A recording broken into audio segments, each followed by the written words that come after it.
YCP అధ్యక్షుడు జగన్మోహన్ రెడ్డి పుట్టినరోజు కార్యక్రమం జరిగిన తీరు తెలుగుదేశం పార్టీని ఒక చేదు జ్ఞాపకంలో ఇప్పటికీ వెంటాడుతూనే ఉంది.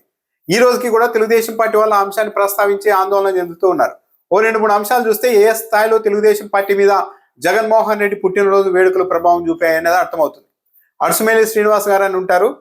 టీవీ ఛానల్లో విశ్లేషకుడిగా ఇదివరకు కనిపించేవారు. ఇటీవలే ఆయన్ను ఏపీలో కమ్మ కార్పొరేషన్ లో డైరెక్టర్ గా కూడా రాష్ట్ర ప్రభుత్వం నియమించింది. ఆయన ఒక టీవీ ఛానల్లో అంటూ ఉన్నారు, జగన్మోహన్ రెడ్డి పుట్టినరోజు సందర్భంగా వైసీపీ శ్రేణులు చెలరేగిపోవడం చూస్తూ ఉంటే అధికారంలో ఎవరున్నారో అన్న అనుమానం కలుగుతోంది.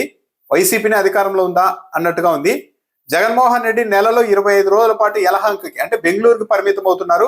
కేవలం 4 రోజులు మాత్రమే ఏపీలో ఉంటుండగానే ఈ స్థాయిలో భయాందోళన సృష్టిస్తూ ఉన్నారంటే జగన్మోహన్ రెడ్డి పూర్తిగా ఇక్కడికి దుకాణం పెట్టేస్తే ఇంకెంత భయాందోళన కలిగిస్తారో అంటూ అడుసుమేలి శ్రీనివాస్ గారు మాట్లాడారు. అంటే ప్రతిపక్షానికి సంబంధించిన నాయకులు పుట్టినరోజు కార్యక్రమాలు చేసుకోకూడదా? వాళ్ళ అభిమానులు ఎవరు పుట్టినరోజు కార్యక్రమాలు చేయకూడదా? చేస్తే అది ఒక భయాందోళన సృష్టించడం, చెలరేగిపోవడం అవుతుందా? అంటే తెలుగుదేశం పార్టీ అధికారంలో ఉన్నప్పుడు వైసీపీకి సంబంధించిన బర్త్డే వేడుకలు జరగకూడదా? ఇదే ప్రజాస్వామ్యానికి చాలా ఇబ్బందికరమైన పరిణామం. పైగా భయాందోళన అనే పదాన్ని వాడుతున్నారు. ఎవరికి భయాందోళన? తెలుగుదేశం పార్టీ తొలి నుంచి కూడా ఒక స్ట్రాటజీని ఫాలో అవుతుంటుంది. తన బాధ రాష్ట్ర బాధ అని ప్రచారం చేస్తుంది. తనకు భయాందోళన కలుగుతుంటే రాష్ట్ర ప్రజలు మొత్తం భయాందోళనలతో ఉన్నారు అన్నట్టుగా ప్రచారం చేస్తూ ఉంటారు.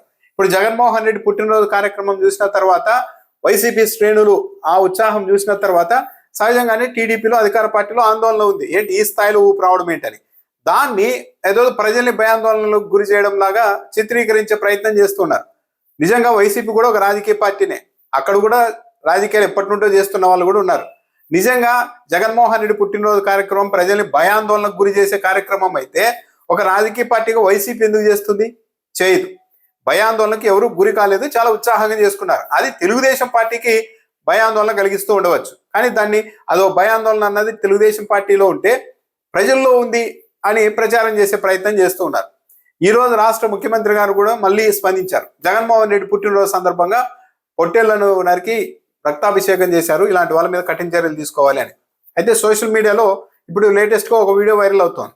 తెలుగుదేశం పార్టీ కార్యకర్తలే పొట్టేళ్లను నరికి ఆ రక్తాన్ని అలాగే తీసుకెళ్లి చంద్రబాబు నాయుడు గారి కటౌట్ మీద పోశారు. ఆ వీడియో ఇప్పుడు వైరల్ అవుతోంది. కొద్ది రోజుల క్రితం బాలకృష్ణకు సంబంధించిన సినిమా రిలీజ్ అయినప్పుడు ఇదే చేశారు ఆయన కటౌట్ల దగ్గర. తెలుగుదేశం పార్టీ అధికారంలోకి వచ్చినప్పుడు హిందూ ప్రభలో ఒక టీడీపీ నాయకుడు ఏకంగా 10ల సంఖ్యలో పొట్టేళ్లందరికీ వాటి తలలతో ఒక హారాన్ని తయారు చేసి బాలకృష్ణ గారి కటౌట్ కేశారు. మరి దాని మీద ఇలాగే చర్యలు తీసుకున్నారా? పైగా తెలుగుదేశం పార్టీ ఇప్పుడు వాస్తవ దారిద్ర్యాన్ని ఎదుర్కొంటోంది అనేది చాలా క్లియర్గా అర్థమైపోతుంది. ఎందుకంటే తెలుగుదేశం పార్టీ అధికారిక సోషల్ మీడియా ఖాతాల్ని గమనిస్తే ట్విట్టర్లో ఈ రోజుకి కూడా అదే జగన్మోహన్ రెడ్డి బర్త్డే సందర్భంగా అది జరిగింది ఇది జరిగిందని ఇప్పటికీ కూడా ట్వీట్ చేసే పరిస్థితి వచ్చారు.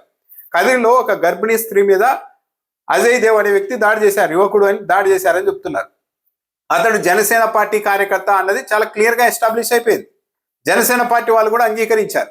అయినప్పటికీ కూడా ఇప్పటికీ కూడా అది అవాస్తవం అని తెలిసి కూడా అతడిని వైసీపీ కార్యకర్తలాగా అతడే ఈ గర్భిణీ పైన దాడి చేశారు అని ఇప్పటికీ కూడా ఆ గర్భిణీ ఫోటోను వాడుతూ ఉన్నారు. అంటే ఏంటి?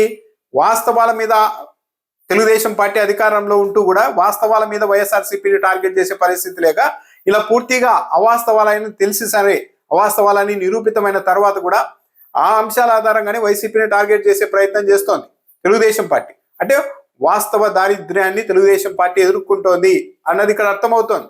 తెలుగుదేశం పార్టీ ట్విట్టర్ ఖాతాను గమనిస్తే గత కొన్ని నెలలుగా అయితే జగన్మోహన్ రెడ్డి అరాచకం, ఒక అది జరిగింది వైసీపీ ఆమె ఇది జరిగిందంటూ ఏదో ఒక వైసీపీ ఒక క్రిమినల్స్ పార్టీ లాగా చిత్రీకరించే ప్రయత్నం చేయడం, లేదంటే రోజుకో 2-3 తిరుమలలో ఆ ఘోరం జరిగింది వైసీపీ ఆమెలో, స్వామివారికి అది ఘోరం జరిగింది, ఆ అన్యాయం జరిగిందంటూ రాసిందే రాసి ప్రచారం చేయడం.